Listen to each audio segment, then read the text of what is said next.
Hello YouTube, and welcome to the Ragon Variety channel.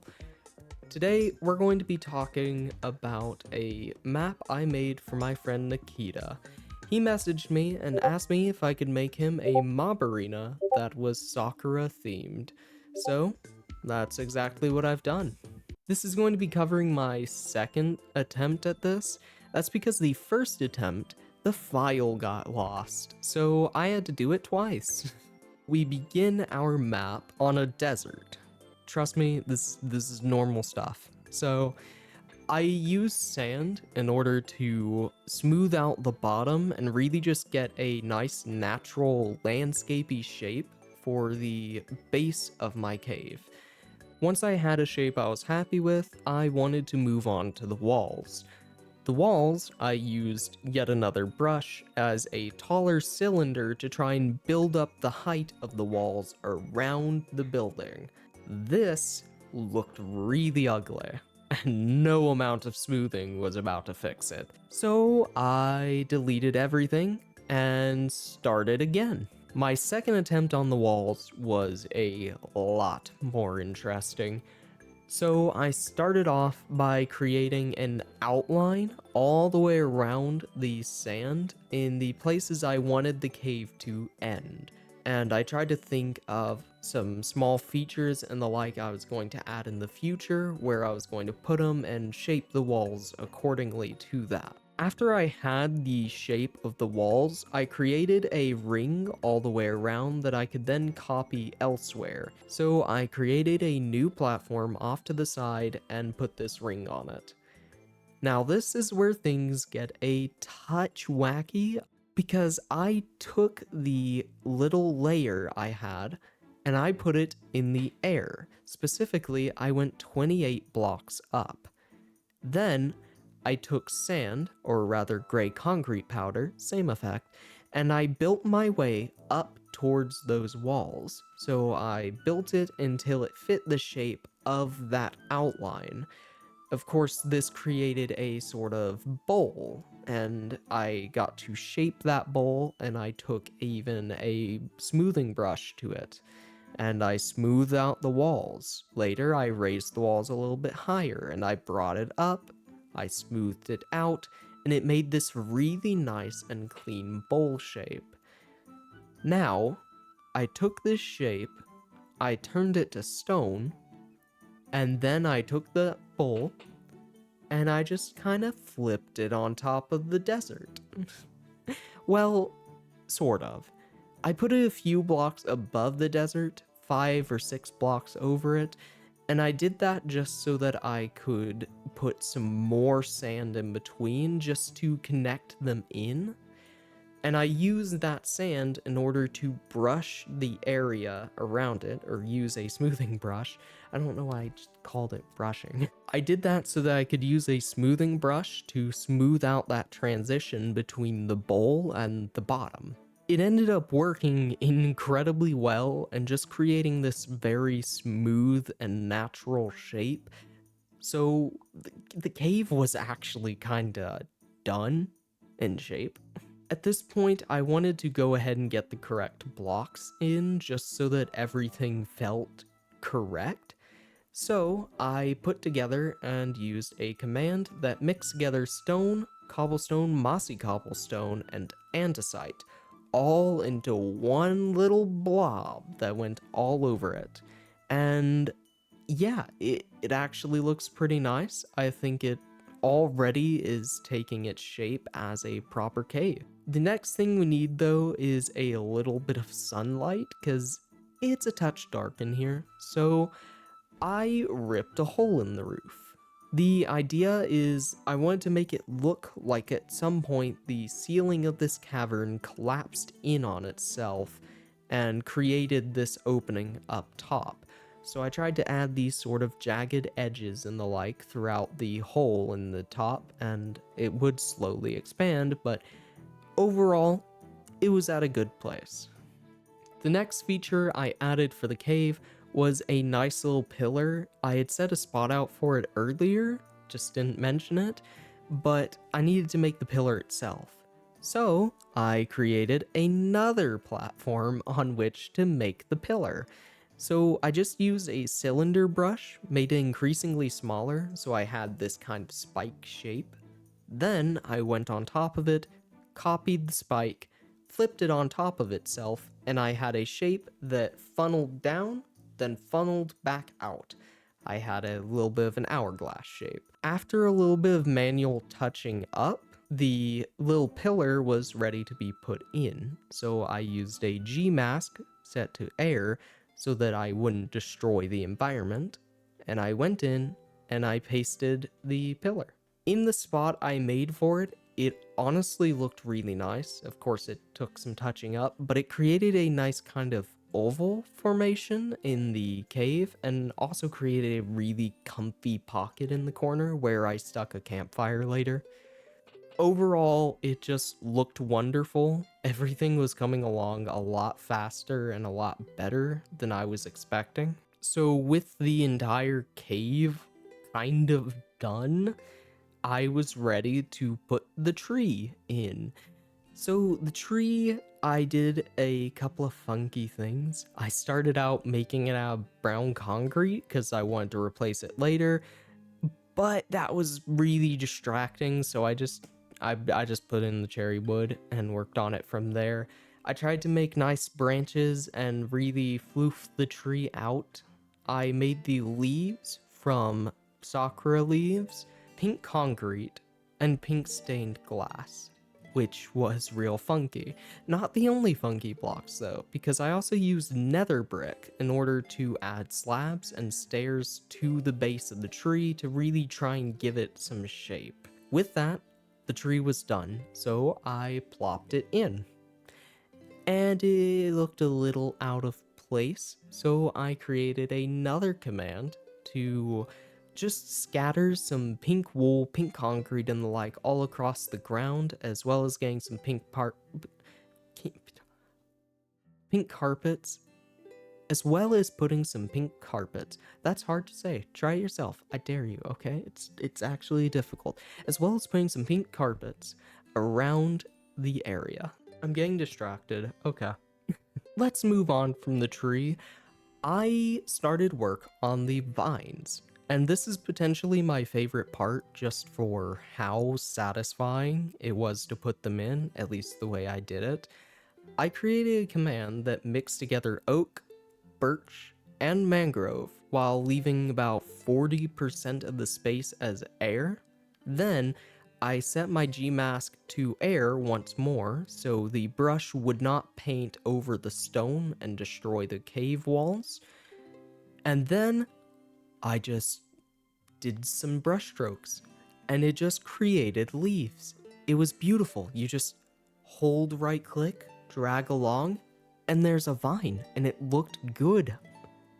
I was honestly amazed that this worked at all. I thought it was a silly idea. Thought, oh, it won't be that hard to undo, but no, it just actually looked great. After that, I made my brush a little bit smaller so that I could add some little off-branching paths for later. In fact, later is now, because after that, I added cave vines. I did this so that I could have my glow berries and they'd glow and they'd look really nice, because the idea was kind of to make a lush cave with a sakura tree. So the cave vines were where I really got into that lush cave. I put them all around, making sure they were kind of attached to those little off-branching paths. I think it just ties the whole plant together, as before I did have the vines and I did have the cave vines, but I didn't connect them, and I think that was just a missed opportunity to tie everything together a little bit nicer. Using that little leaf brush a little bit more, I threw some bushes around. It was genuinely as easy as right-clicking twice and then leaving. And that capped off all of our greenery. With a whole ton of plants all around the cave now, I started to feel like my tree was a little dinky, a little dorky, a little silly, stupid tree. So I deleted him. Instead, since I was a little short on time, I decided to grab a tree pack. I'll leave a link to it below. It's a really big tree pack, but I did find a tree that I generally liked out of it. I did touch the tree up a fair bit. I thickened its leaves a lot, as well as adding those stairs and slabs to just make the whole base of it feel a lot smoother, a little bit more detailed. I did details, right? So I turned this oak tree from an oak tree to a sakura tree, and I put it in. Well, after a few little mistakes, but I got it in eventually, and I adjusted everything accordingly, and I think it looks really nice. New tree was a great decision. It's just far better than the old one. Turns out I'm not that good at building. With our plants done, I was ready to move on to the lighting since this place is underground and it's not exactly bright right now. First thing I did was add some nice hanging lanterns from the sakura tree itself. I used mangrove wood and oh, it looks gorgeous. Of course, that was still only lighting up the middle. I had to get to the sides, and that took some creative thinking. The way I ended up going with was to create these amethyst nodes. So it would be amethyst blocks and their shards, as well as some pearlescent frog lights just tossed in there a little bit underneath the shards. I think they blend together fairly well, and it was a fun and subtle way for me to light all around the cave walls, since the amethyst nodes went into the wall, so they were in the perfect place to light up what I needed. Of course, I couldn't cover the walls in amethyst nodes. I did have little spots, little nooks and crannies that I had to fill in. For that, glow lichen did the job. I don't love glow lichen, but it does a well enough job when you need something lit up in a cave. So now I have all the lights in, I have the shrubbery, the greenery. I think it already looks great, but I ran out of time for day one, so I had to call it wraps. Moving into day two, I didn't do that much. In fact, I did 3 things. First off, I added some slabs all around, I mixed them together, and that just smoothed out the bottom a little bit. It made for a nice little detail.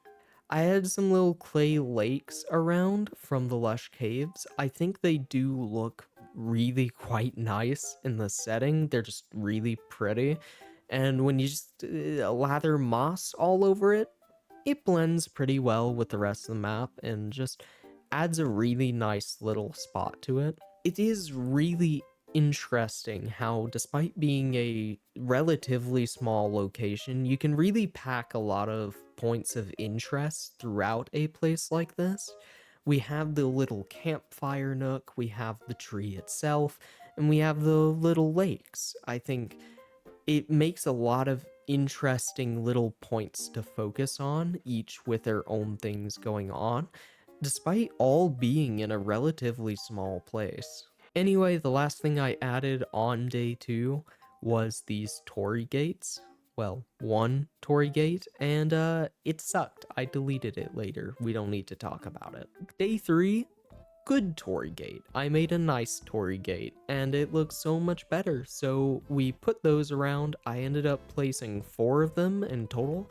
I put them 2 in the bottom, 2 up top, so that you could see them peeking out when you look up. I thought that was just a nice detail. But that is far from the coolest thing I added on day 3. Probably the coolest feature I added was the sword shrine. Now I know that sounds cool, but I tried to make a diagonal building underground and it didn't work. So I deleted it. And like a smart person, I took it and I just made it a square.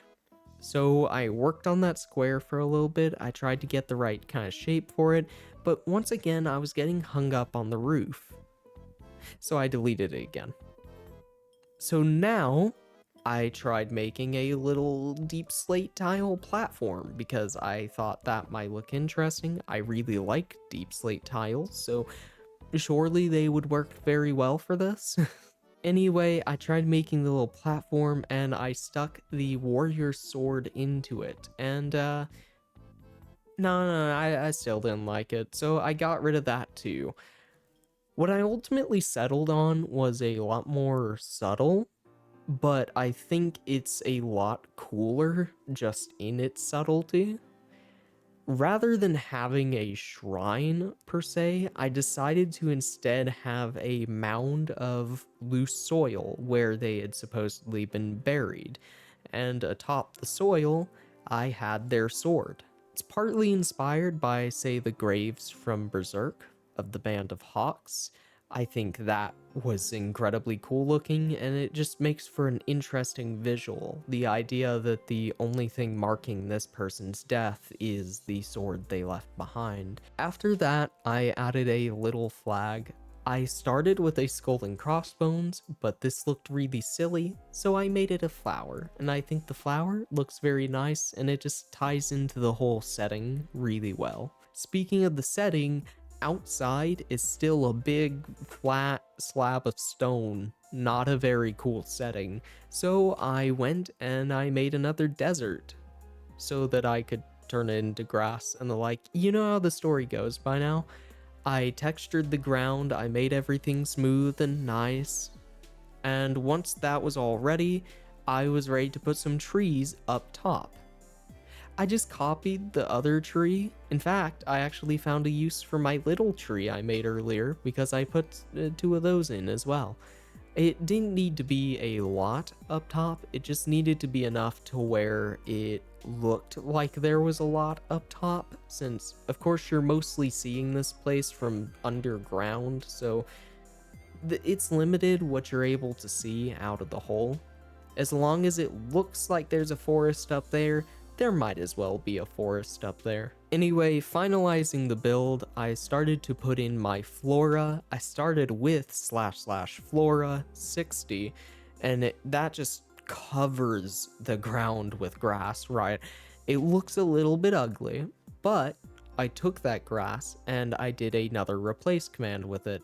I split it between grass, ferns, moss carpet, and pink petals.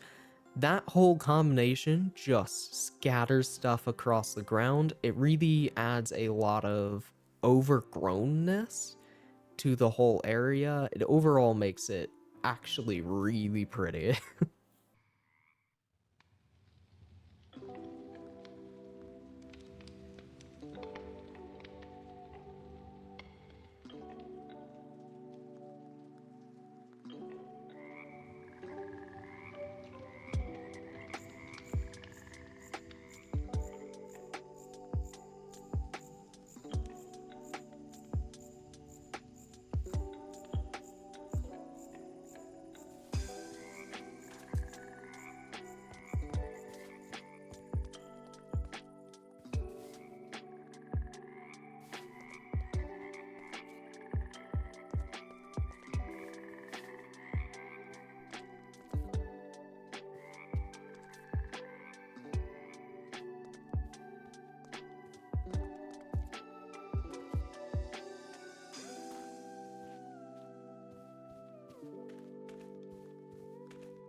I'm honestly a little shocked just how well this build came out, because it was like 4 hours total. I didn't spend that long on it, and it actually looks shockingly good.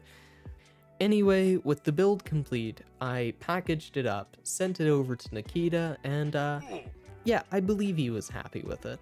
In fact, if you'd like to see what he did with it, I'll be leaving a link in the description below, so check him out. Anyway, that's all from me, at least proper video-wise. I do want to say sorry I haven't been uploading much. I've kind of had a sort of stress that I need to perfect every video I upload, so I kind of haven't uploaded any videos. Yeah, it turns out perfection's a little hard to reach, and I'm really bad about scrapping a lot of videos, a lot of ideas, a lot of scripts, because I just didn't like them well enough at the time. Yeah.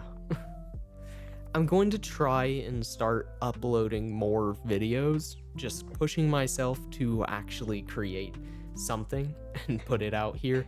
So if you do like this, let me know. I may do more like it, or I might not. I do jump around topics a lot. But if you like what I do, or you just want to see more of me, consider subscribing. It helps a lot. I'm hoping to hit 1,000 maybe sometime this year, or at least next year.